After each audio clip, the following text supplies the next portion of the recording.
की कृपा कीजिए कि इस हैग्रीव का वध हैग्रीव के हाथों ही संभव हो। तथास्तु। कदाचित दैत्य हैग्रीव को प्राप्त वरदान के कारण ही वो अभी तक सुरक्षित है। रुकिए नारायण, थक गए हैं आप। कदाचित आपको युद्ध विराम और कुछ विश्राम की आवश्यकता है, तो जाइए। आपको विश्राम करने का समय दिया मैंने। जब आप पुनः युद्ध के लिए तैयार हो तो सूचित कर दीजिएगा मुझे। इसी बहाने मैं थोड़ा विश्राम कर लेता हूँ।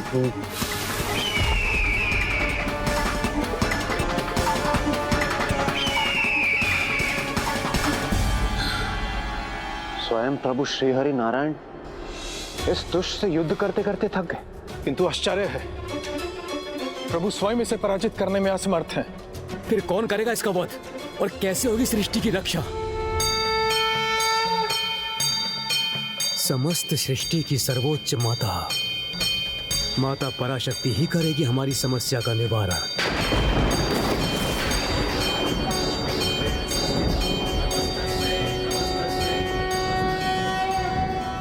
अरुणां करुणां तरंगिनीं ताक्षीं कृतपाशां पुष्पबाणचापां अरुणादिभिरावृतां मयूखैः रथमित्येव विभावये भवानी। ॐ श्रीमाता श्री महाराज की श्रीमत् सिंहासनेश्वरी चिदग्नि कुंड संभूता देवकार्य समुद्धता नखदीधति संचिन्न वज्जन तमो गुणा पदद्वय प्रभाजाल पराकृत सरोरुहा।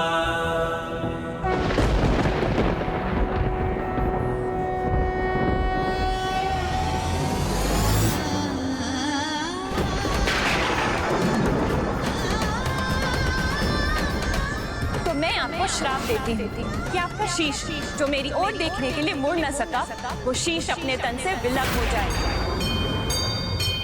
आज आपने जो भी कहा वो भी मेरी इच्छा के अनुसार ही हुआ, और आज की ये घटना इसीलिए अनिवार्य थी क्योंकि इसी घटना से संसार का भविष्य निर्धारित होगा। स्वामी की ये ऐसी दशा मुझसे देखी नहीं जा रही। ये बार बार किस प्रकार की अनहोनी का आभास हो रहा है मुझे।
स्वामी, मेरे ही कारण हुआ है ये। उसी श्राप का परिणाम है जो मेरे मुख से निकला था।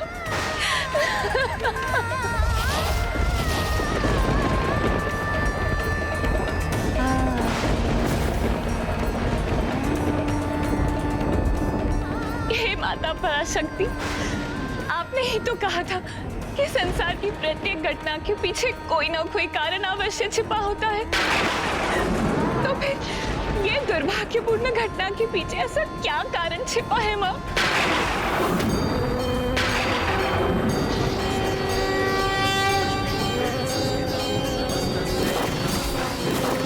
हाँ, प्रत्येक घटना के पीछे एक बड़ा कारण अवश्य होता है जिसका रहस्य समय आने पर ही उजागर होता है।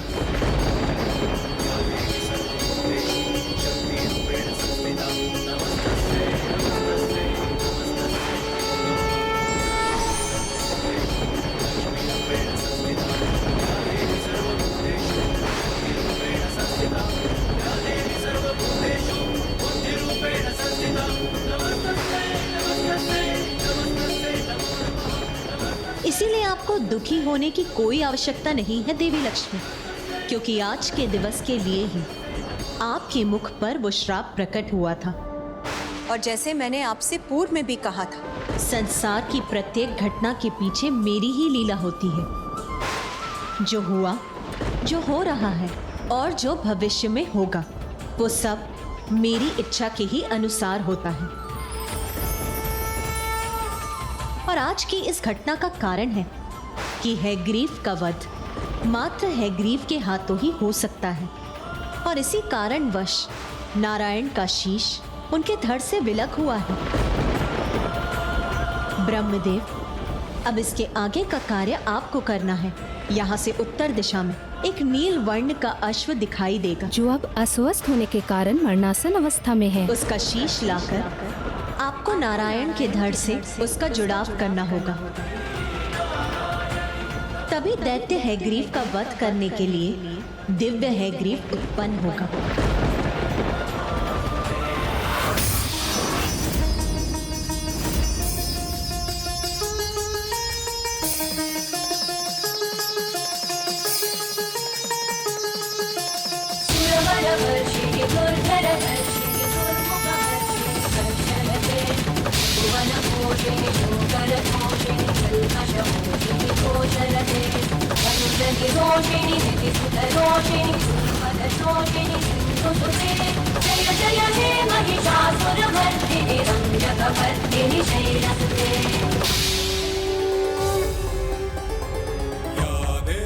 सर्वभूतेषु शक्तिरूपेण संस्थिता नमस्तस्यै नमस्तस्यै नमस्तस्यै नमो नमः।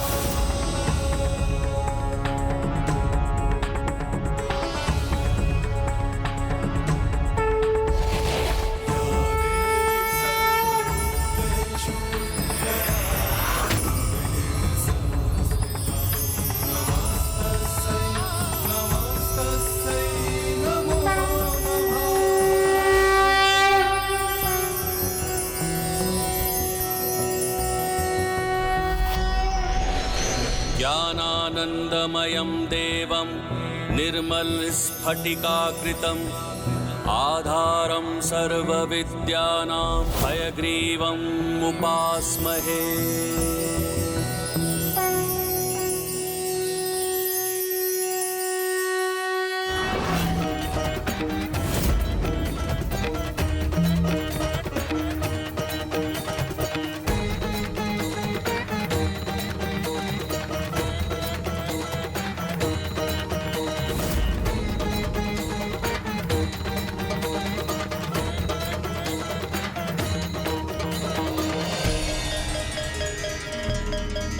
जय माता पराशक्ति। प्रभु हैग्रीव की जय। प्रभु हैग्रीव की जय। प्रभु हैग्रीव की जय। प्रभु हैग्रीव की जय।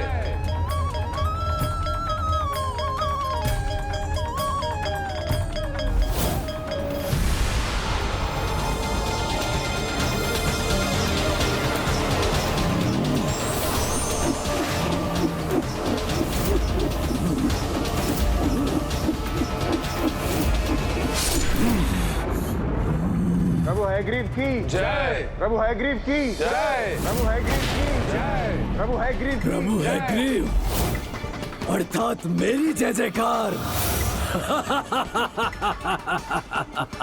कदाचित नारायण ने भी अपनी पराजय स्वीकार कर ली और देवता भी हो गए लाचार।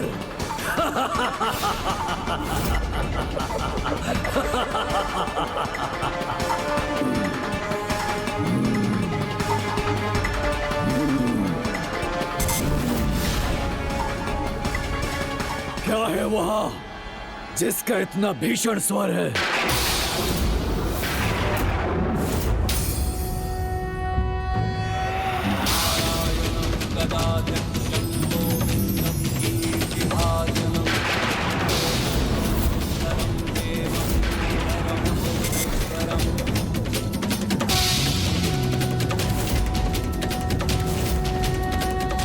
हैग्रीव, तो वो मेरी जय जयकार नहीं, इनकी थी।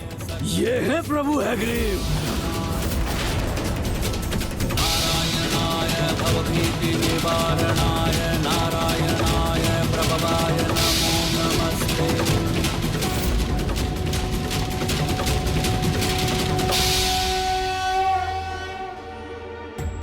नहीं नहीं, ये संभव नहीं है, ये छल है। कैसे अपनी रक्षा करूं? अपने इस भक्त को वरदान देने की कृपा कीजिए कि इस हैग्रीव का वध हैग्रीव के हाथों ही संभव हो। किंतु अभी वेद तो मेरे भीतर ही समाहित है, तो फिर इतनी चिंता क्यों कर रहा हूं मैं? सुरक्षित रहूंगा मैं, कोई वध नहीं कर सकता मेरा।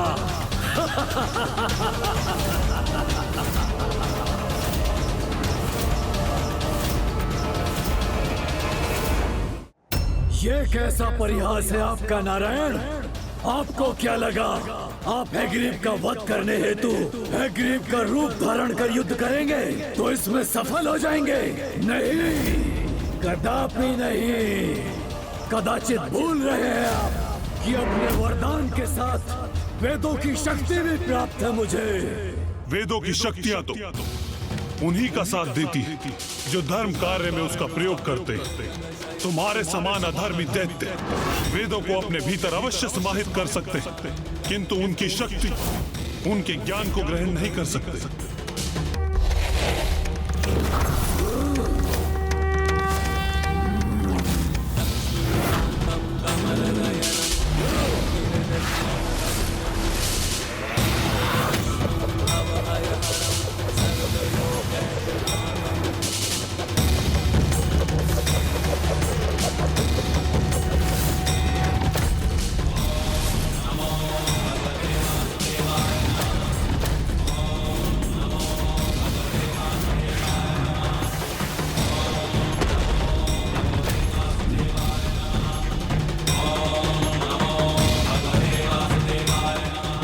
गदा को खंडित कर दिया इनके चक्र ने,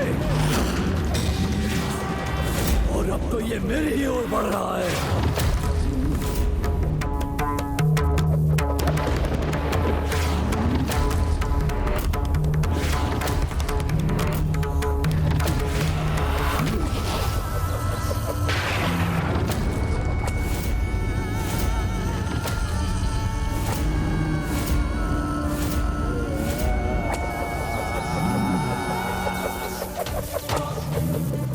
आश्चर्य, अभी भी प्रभु श्रीहरि नारायण के चक्र प्रहार से स्वयं को सुरक्षित कैसे कर रखा है इस दुष्ट ने।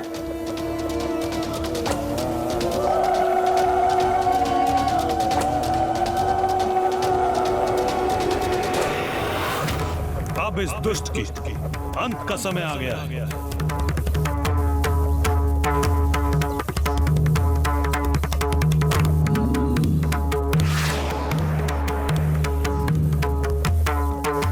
वेद शक्ति से संपन्न हूं मैं, मुझे कोई क्षति नहीं पहुंच सकती।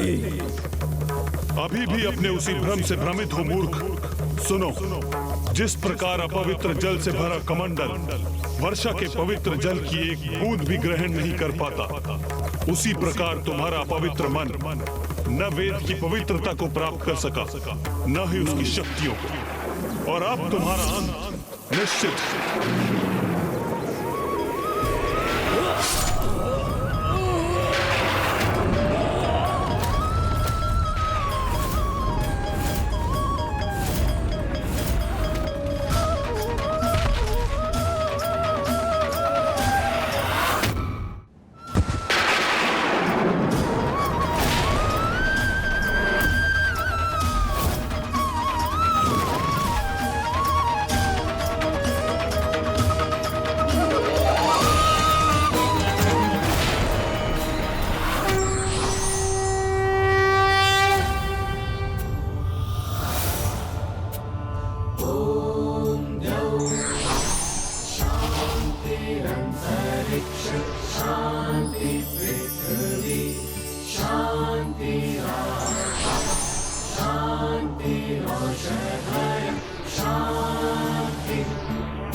शांति शांतिरेव शांति सामा शांतिरेव।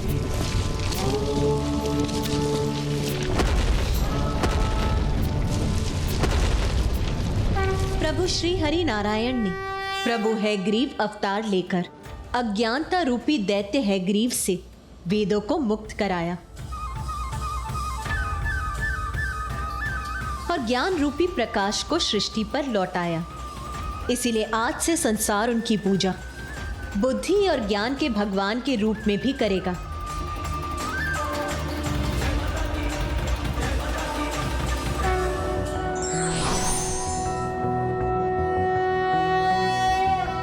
नारायणाय सुरमंडन मंडनाय नारायणाय सकल स्थिति कारणाय नारायणाय भवभीति निवारणाय नारायणाय प्रभवाय नमो नमस्ते।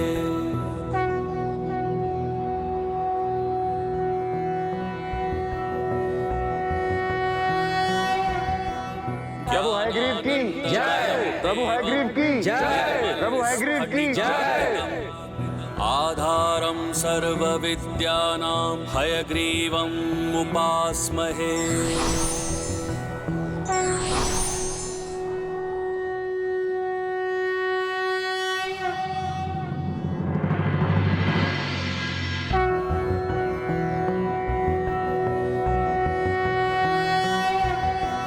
ज्ञानानन्दमयं देवं निर्मलस्फटिकाकृतिम् आधारं सर्वविद्यानां हयग्रीवम् उपास्महे।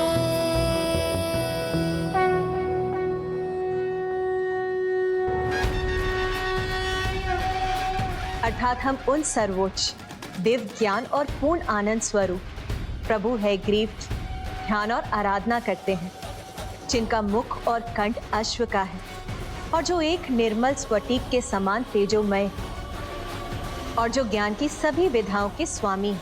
प्रभु हैग्रीव समस्त ज्ञान के स्रोत हैं, तो मैं उनसे अपने प्रश्नों का उत्तर भी बड़ी सहजता से अवश्य ज्ञात कर लूंगा।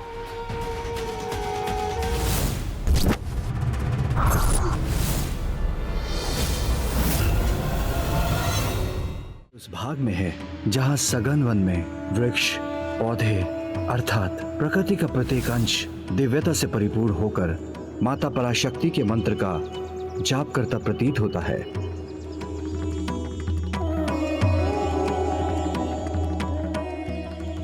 सघन वन में तो पहुंच गया मैं, तो ज्ञान मूर्ति प्रभु हैग्रीव का आश्रम भी यही कहीं होगा।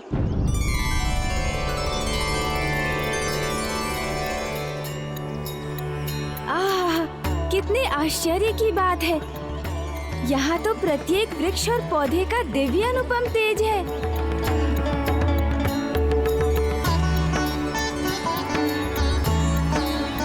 पिताश्री ने जैसा वर्णन किया था सब कुछ वैसा ही है यहाँ।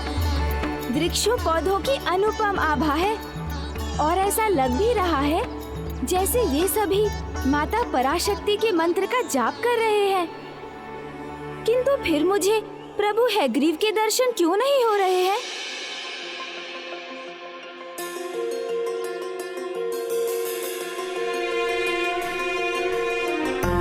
मुझे वन के इसी भाग में ढूंढना होगा उन्हें।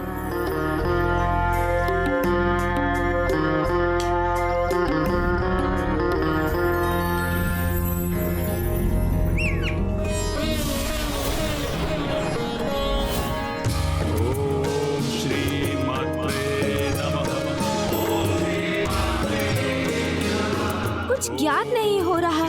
कहाँ है ज्ञान मूर्ति प्रभु हैग्रीव का आश्रम?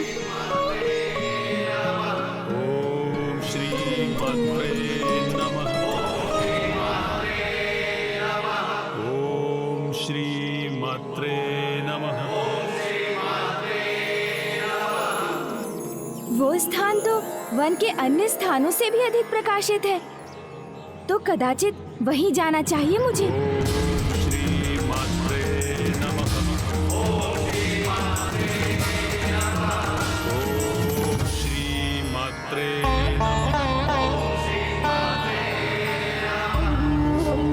मुझे तो आशा थी कि यहाँ पहुँचने पर मुझे ज्ञान मूर्ति प्रभु हैग्रीव के दर्शन अवश्य होंगे, किंतु वो तो यहाँ भी नहीं है।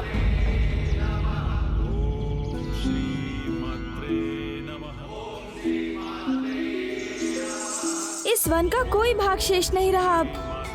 सभी स्थानों पर तो उन्हें ढूंढ चुका हूँ और अवश्य यही स्थान इस वन का सर्वाधिक दिव्य भाग है, जहाँ प्रबल स्वर में माता के मंत्र का जाप सुनाई दे रहा है। किंतु यदि प्रभु यहाँ भी नहीं है तो फिर कहाँ है वो? क्या किसी कारणवश प्रभु ने स्वयं को मुझसे गुप्त किया है? तो क्या मैंने ही अभी तक पूर्ण प्रयास नहीं किया है? पुत्र, सदा स्मरण रखना, सहजता से ज्ञान प्राप्ति करना भ्रामक भी हो सकता है। कदाचित मुझसे ही भूल हुई जो मैंने ये मान लिया कि बिना विशेष प्रयास किए ही अत्यंत सहजता से मैं प्रभु हैग्रीव को ढूंढने में सफल होऊंगा। भक्ति और श्रद्धा से उनके मंत्र का उच्चारण करने से सभी प्रश्नों के उत्तर प्राप्त होते हैं।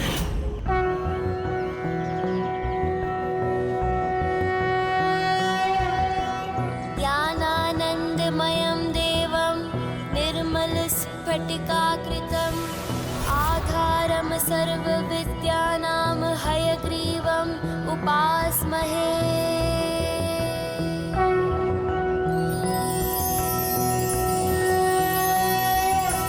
नारायणाय सुरमण्डनमण्डनाय नारायणाय सकलस्थितिकारणाय नारायणाय भवभीतिनिवारणाय नारायणाय प्रभवाय नमो नमस्ते।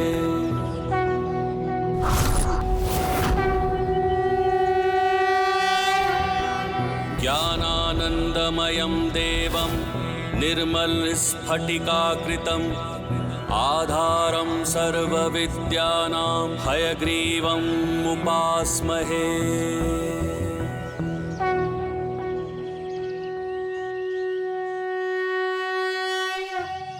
प्रणाम ज्ञान मूर्ति प्रभु हैग्रीव। प्रणाम गणेश जी।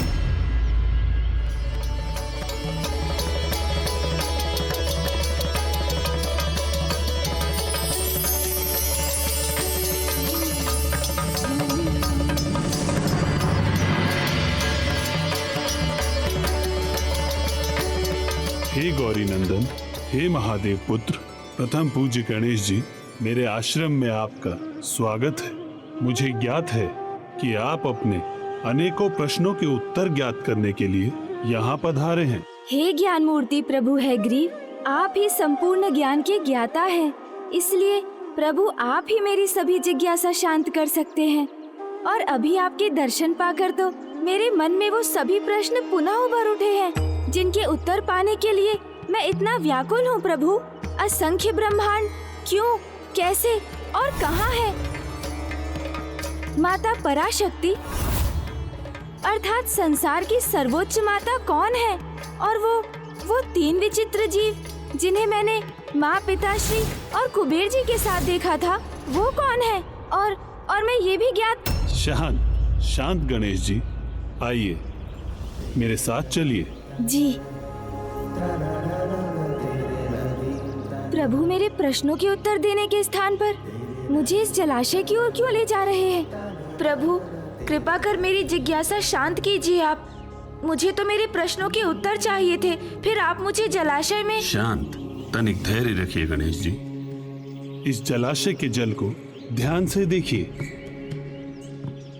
शांत और स्थिर जल में कितना स्पष्ट प्रतिबिंब उत्पन्न हो रहा है, किंतु जैसे ही ये जल चंचल होगा, ये प्रतिबिंब अस्पष्ट हो जाएगा।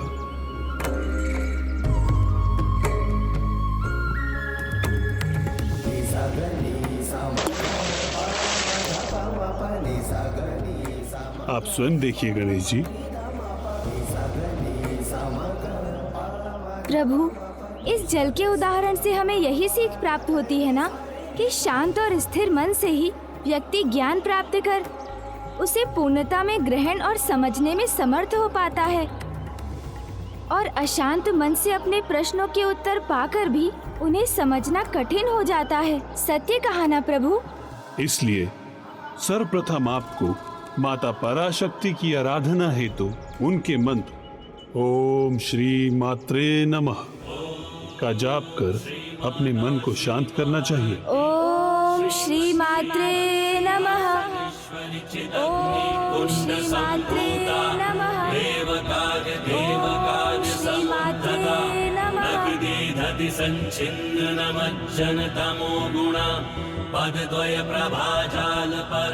अब माता की कृपा से आपका मन शांत और स्थिर है।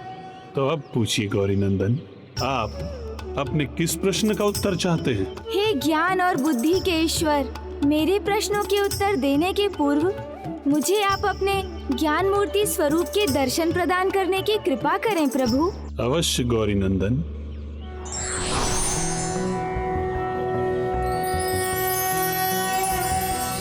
ज्ञानानंदमयं देवं निर्मलस्फटिकाकृतिम् आधारं सर्वविद्यानां हयग्रीवम् उपास्महे।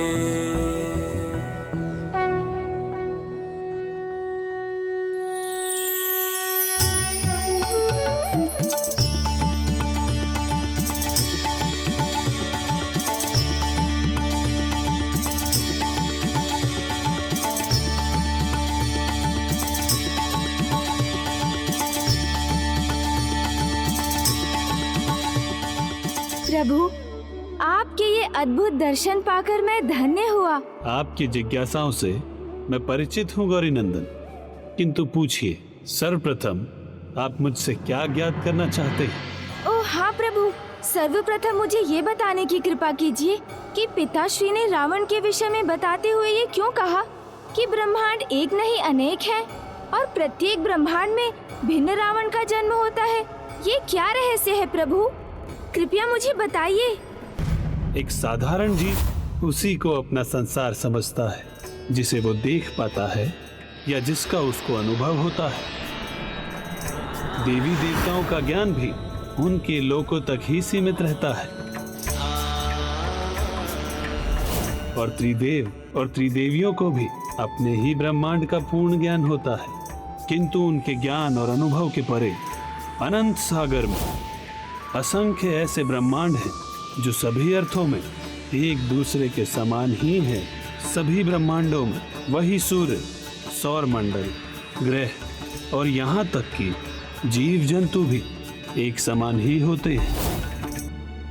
तो संसार की परिक्रमा करते समय परशुराम जी के साथ गोलोक जाते समय गोलोक के मार्ग में जिस अद्भुत दृश्य को देखकर मैं असमंजस में आ गया था, वो संसार के इस अनंत विस्तार का ही दृश्य था। किंतु कितने अचरज की बात है कि इन असंख्य समान ब्रह्मांडों के सभी जीव जंतु भी समान हैं। जीव जंतु, वृक्ष, पौधे, नदी, पर्वत ही नहीं गौरी नंदन, हर ब्रह्मांड के देवी देवता, उनका नेतृत्व करने वाले देवराज इंद्र, त्रिदेव, त्रिदेवियां भी समान हैं। अर्थात ब्रह्मदेव, विष्णुदेव और महादेव हैं। हाँ गौरी नंदन, और स्वयं आप भी। स्वयं मैं भी?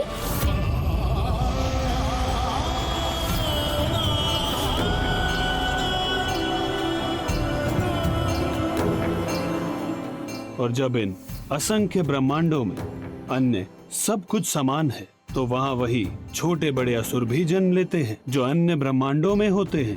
ओम नमः शिवाय, ओम नमः शिवाय, ओम नमः शिवाय,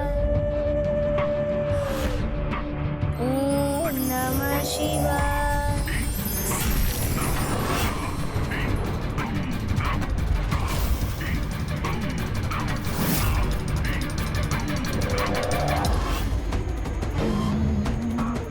कितना अद्भुत है यह दृश्य।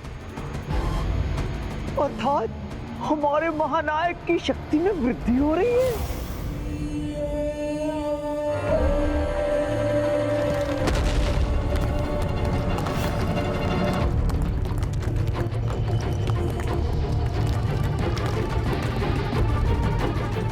इस प्रकार तो हमारे महानायक समय से पूर्व ही अपने लक्ष्य को प्राप्त कर लेंगे।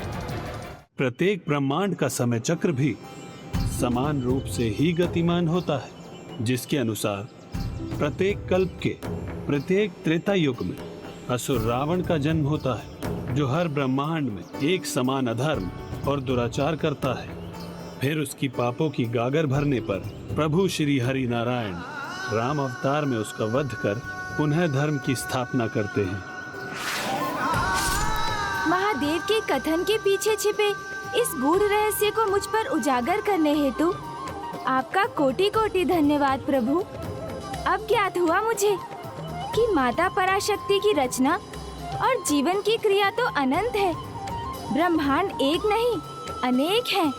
हाँ गौरी नंदन गणेश जी, और इस असंख्य ब्रह्मांड का 108 की संख्या के समूह में अनंत विस्तार है, जो संयुक्त रूप से एक महाब्रह्मांड की रचना करते हैं। अनंत ब्रह्मांडों की जननी है समस्त माताओं की माता, माता पराशक्ति।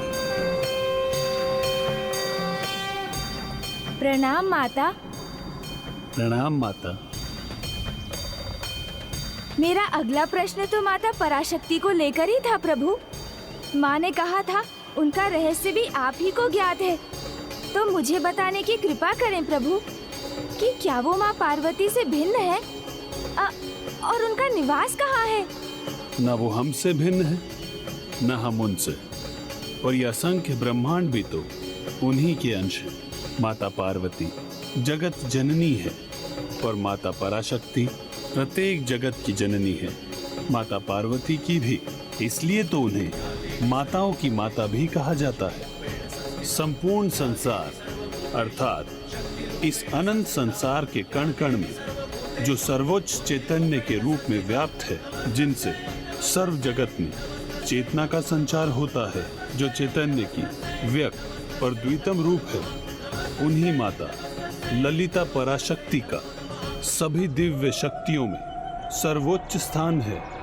संपूर्ण संसार अर्थात इन अनंत असंख्य ब्रह्मांडों में रचित महाब्रह्मांड में माता पराशक्ति की ही सत्ता है।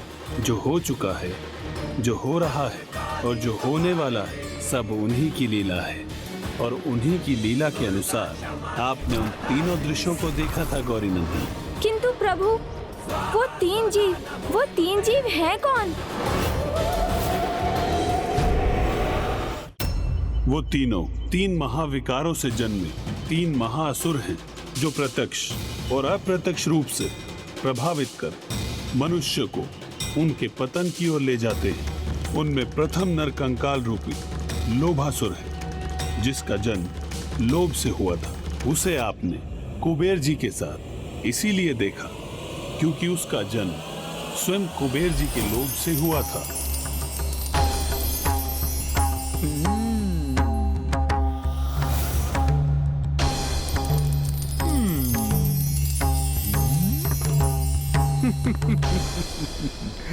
स्वर्ण ही स्वर्ण है मेरे चारों ओर, अमूल्य आभूषण और रत्नों से घिरा हूं मैं। अत्यंत समृद्ध संपन्न हूं मैं, अत्यंत आनंदित हूं मैं।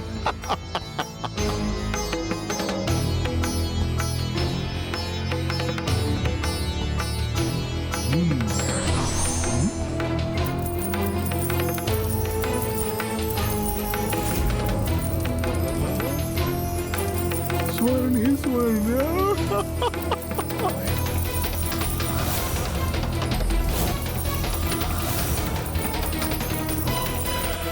यदि ये स्वर्ण जगत में बांटने पर विवश न होता मैं, तो मेरे चरणों के नीचे स्थित यह स्वर्ण पर्वत मेरे चरण स्पर्श कर रहा होता।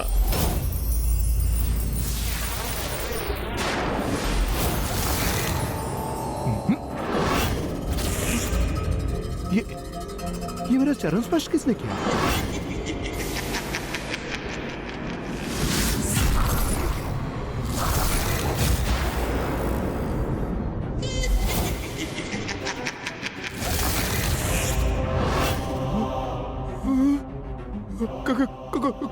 कौन हो तुम? आपका लोभ।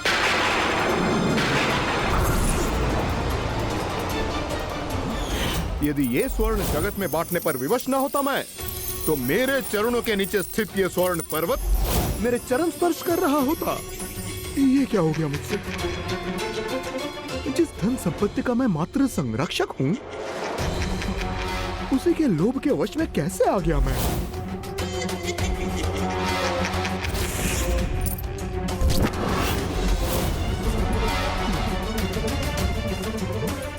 ये संपूर्ण धन, ये स्वर्ण, ये अमूल्य रत्न, ये सब मेरे ही है ना?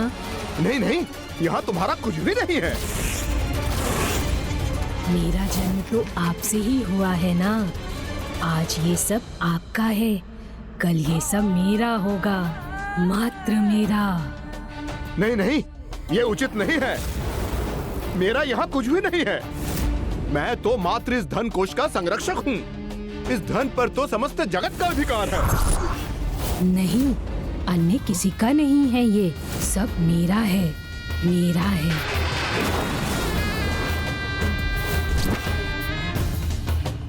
रुक जाओ, छोड़ो उसे और चले जाओ यहाँ से।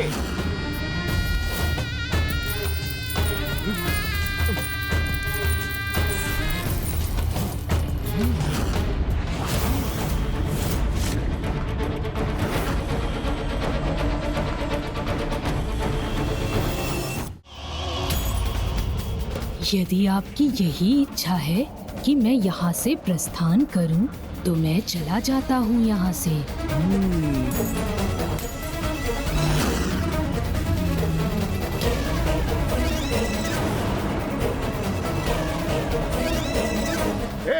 रुक जाओ।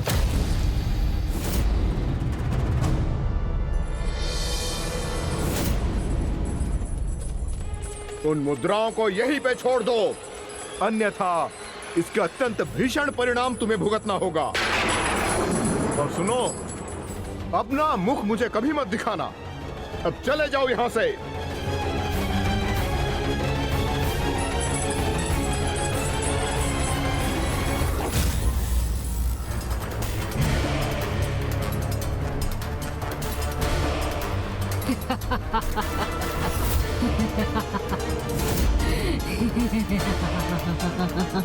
आज तो एक ही प्राप्त कर सका मैं, किंतु शीघ्र इन मुद्राओं का पर्वत होगा मेरे पास।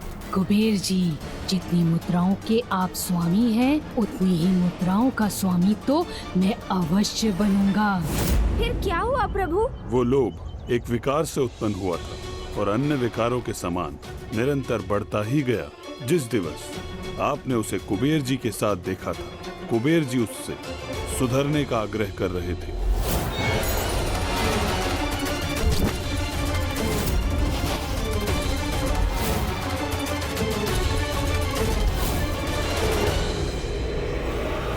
किंतु फिर वो कौन था प्रभु?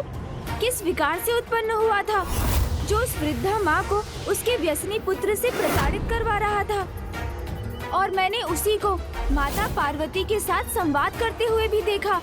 वो एक अन्य अत्यंत भीषण विकार, मोह से उत्पन्न होने वाला दूसरा असुर था, जिसने माँ की ममता का रूप धारण किया था।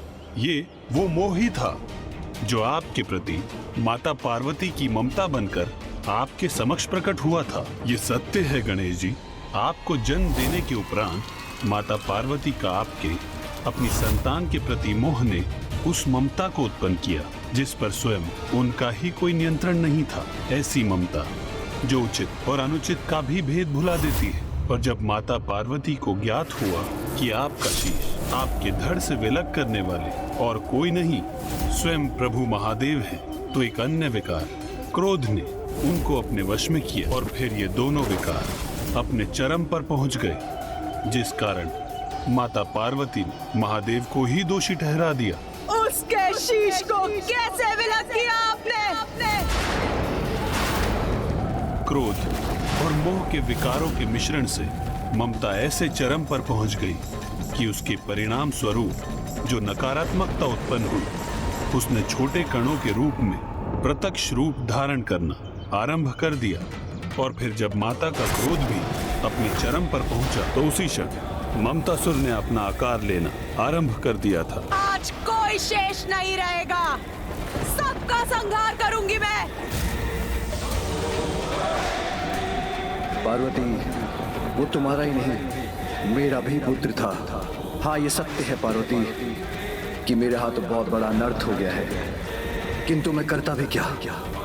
उसने विवश कर दिया था मुझे। हे देवादिदेव, मुझे मेरा पुत्र लौटा दीजिए, अन्यथा मेरे क्रोध का परिणाम सहने के लिए तैयार हो जाइए। और तब जब माँ की ममता से उत्पन्न उनका वो क्रोध और बढ़ा, तो नकारात्मकता के उन बीज रूपी कणों को जीवन प्राप्त हुआ।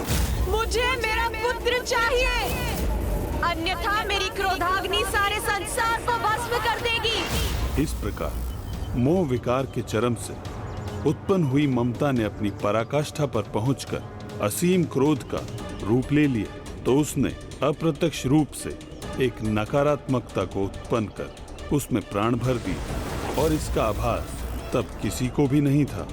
और फिर उस घृणित वातावरण में जिसने अपना आकार लेकर पनपना आरंभ किया, वो ममता के नकारात्मक स्वरूप के अतिरिक्त और कुछ नहीं था। और फिर अनेकों वर्षों के उपरांत वही जीव ममतासुर के रूप में प्रकट हुआ,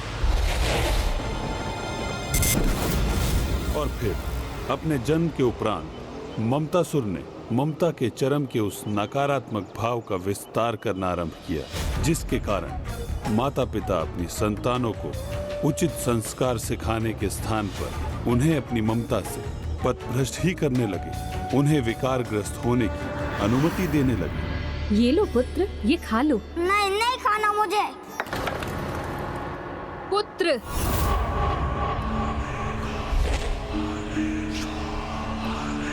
अच्छा, पुत्र को खीर नहीं खानी तो कोई बात नहीं, मैं तुम्हारे लिए कुछ और बना देती हूँ। निर्दोष पक्षियों को कष्ट देना अधर्म है वत्स।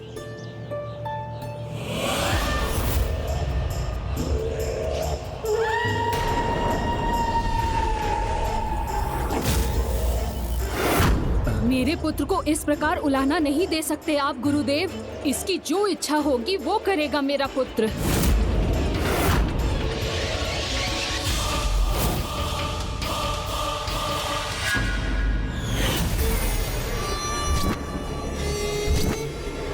हाँ प्रभु, मैंने भी इसकी उपस्थिति में एक पुत्र के हाथों माँ को प्रताड़ित होते देखा था। हाँ, ये ममतासुर का ही प्रभाव है, जिससे एक माँ अपनी संतान की हर भूल और अपराध को क्षमा कर उसे उचित मार्ग दिखाने से चूक जाती है। इसलिए जब माँ पार्वती को उसके अस्तित्व का ज्ञान हुआ, तो उन्होंने उससे भेंट की, जिससे वो ममतासुर को समझा सके और उसे यह अधर्म करने से रोके। और जो मुझे दिखाई दिया उसके अनुसार तो वो ममतासुर अपने विकारों का परित्याग करने के लिए तैयार ही नहीं था। किंतु ये तो अत्यंत दुख की बात है कि स्वयं माँ से भी एक भूल हुई, जिससे इतना प्रभावी और भयंकर महाअसुर उत्पन्न हो गया। माता पार्वती से ही नहीं, भूल तो स्वयं महादेव से भी हुई थी, जिसके कारण तीसरे असुर कामासुर का जन्म हुआ था। पिताश्री से भूल हुई थी? हाँ गणेश जी, ये एक कटु सत्य है कि स्वयं जगत पिता महादेव उस तीसरे असुर के जन्म का कारण बने। और ऐसा तब हुआ जब प्रभु महादेव ने अपने आराध्य प्रभु नारायण के उस रूप में उनके दर्शन करने की इच्छा व्यक्त की, जो उनका सर्वाधिक मनमोहक रूप है।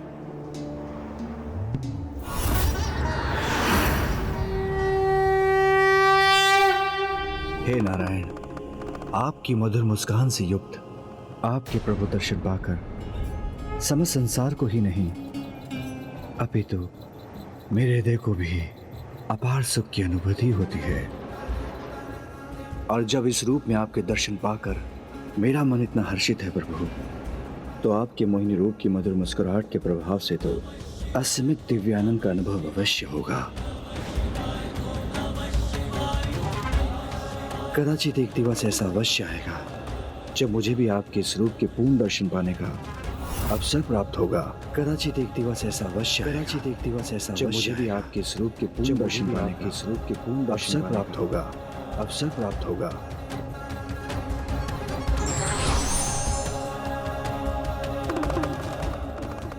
महादेव, आपकी इच्छा तो मेरे लिए आदेश के समान है।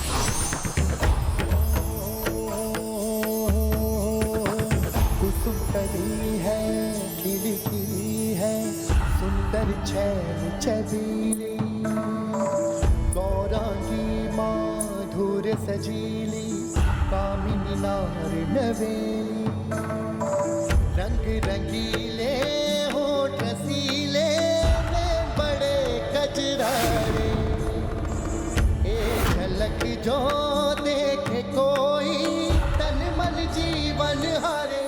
प्रणाम प्रभु महादेव, मैं मोहिनी रूप में आपके समक्ष उपस्थित हूँ।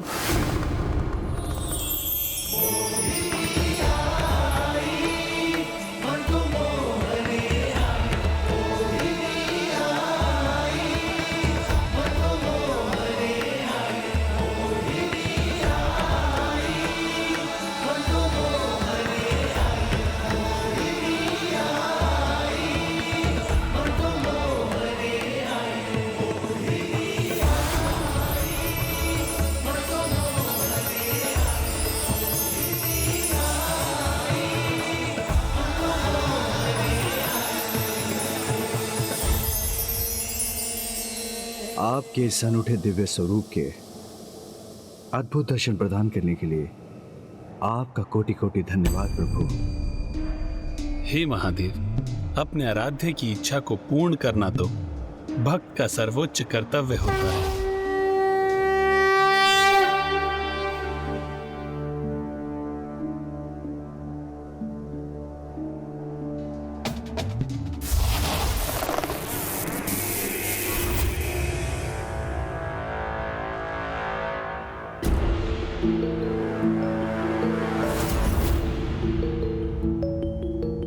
प्रणाम महादेव, अब मुझे आज्ञा दीजिए।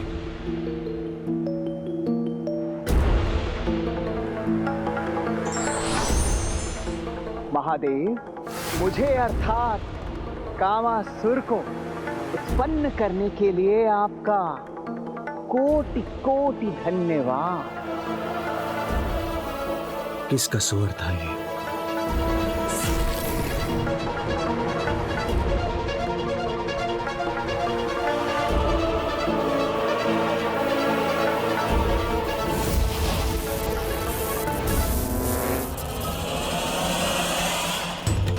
ये तो एक बहुत बड़ी भूल का परिणाम है, ऐसी भूल जो जगत के लिए अत्यंत विनाशकारी प्रमाणित होगी।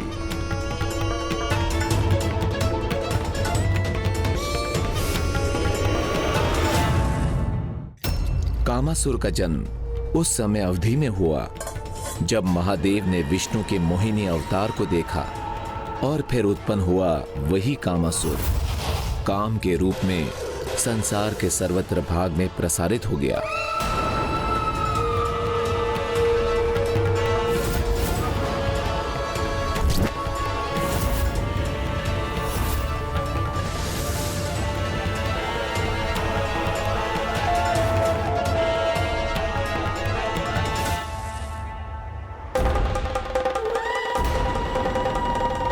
श्रीमान, सब्जी वापस क्यों रख रहे हैं? मुझे दीजिए ना।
और इस प्रकार महादेव से उत्पन्न होने वाला कामासुर संसार और समाज को काम भावना से दूषित कर उन्हें जीवन के उचित पथ से भ्रमित करने लगा। हाँ प्रभु, मुझे स्मरण है, जिस दिवस मैंने उस कामासुर को पिताश्री के साथ देखा था, उसी दिवस वो एक भक्त को अपने दुष्प्रभाव से ग्रस्त कर प्रभु की आराधना से भटका रहा था।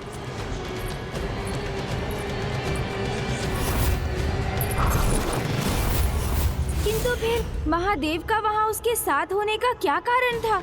गणेश जी, उस दिवस प्रभु महादेव कामासुर को यही चेतावनी दे रहे थे कि वो संसार और समाज को अपने प्रभाव से दूषित करना रोक दे। किंतु उसके हाव भाव से तो ऐसा ही लग रहा था कि वो पिताश्री की चेतावनी के उपरांत भी अपने स्वभाव और आचरण में तनिक भी परिवर्तन लाने के लिए तैयार नहीं था। हाँ गणेश जी, विकार एक बार जागृत हो जाए, उन्हें बढ़ने का अवसर प्राप्त हो जाए, तो फिर उन्हें शांत करना अत्यंत कठिन होता है। और ये तीनों भी अपने स्वभाव और आचरण में कोई परिवर्तन लाने के लिए न तो तैयार थे, न ही इसके लिए उन्हें कोई विवश कर सकता था। क्योंकि इन तीनों असुरों का जन्म होने के कुछ समय उपरांत जब प्रथम बार इनकी भेंट हुई तो हम तीनों विकार साकार और आकार तो हो गए। साकार हो गए हैं तो अपना कार्य भी करेंगे। हाँ, करेंगे ना।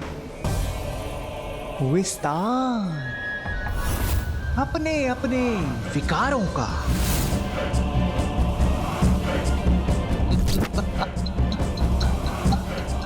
तभी तो बढ़ेगी हमारी शक्ति। वो शक्ति अपने चरम पर तब पहुंचेगी जब हम तीनों अमरत्व को प्राप्त होंगे। अमरत्व? किंतु अमरत्व की शक्ति के लिए तो भक्ति करना अनिवार्य होगा।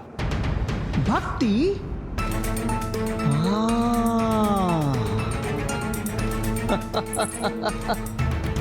अब समझ में आया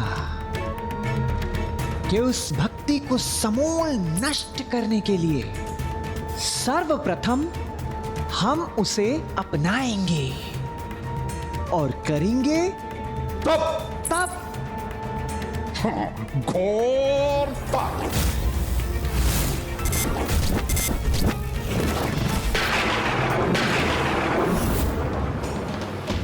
ओम नमः शिवाय। ओम नमः शिवाय।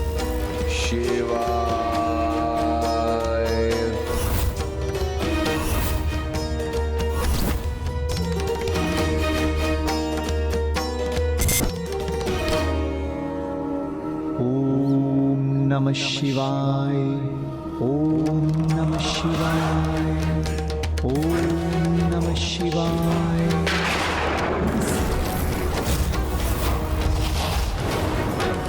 ओम नमः शिवाय। ओम नमः शिवाय। ओम नमः शिवाय। ओम नमः शिवाय।